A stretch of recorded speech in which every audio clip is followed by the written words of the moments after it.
for joining us for our Wild at Home session.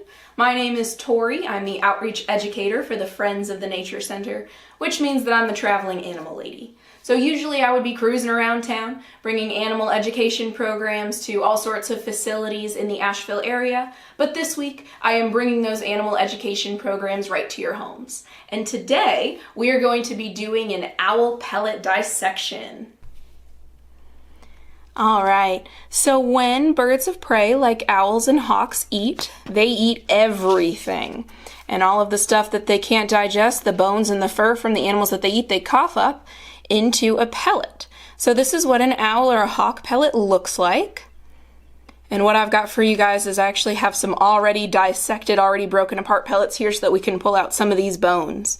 And all of the pellets, all of the bones that we're looking at today came from the diet that our animals at the Nature Center eat. So all of the pellets that we're looking at came from the hawks and the owls and the other birds of prey that actually live at the Nature Center, which makes it a little bit easier for me because I know what we feed our birds, so I know what types of bones we're looking for. So what I think we're going to do is I'm going to try to pull out a few really good looking bones to show you guys. Like this is a great example here. So this is a jawbone. And what's really cool about jawbones is that you can actually see the lower jaw here. You can see the molars, so you can see all these teeth that are still attached to the jaw, as well as that incisor in the front.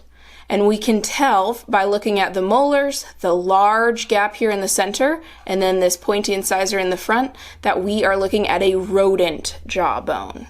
So I want to show you guys one other thing here. This bone is a lot smaller. They're one of my favorite ones to find though. And as you can see, that slid right onto our toothpick because this is a vertebrae.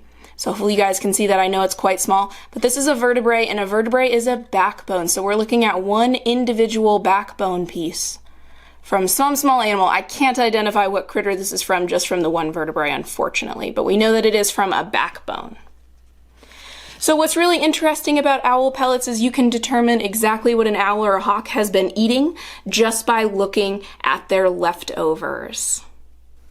All right, thank you guys so much for joining us. I hope you enjoyed that. Please stay tuned for our next Wild at Home session. In the meantime, if you have any questions or suggestions about future topics, please feel free to leave them in the comments below, and I'll see you guys next week. Bye!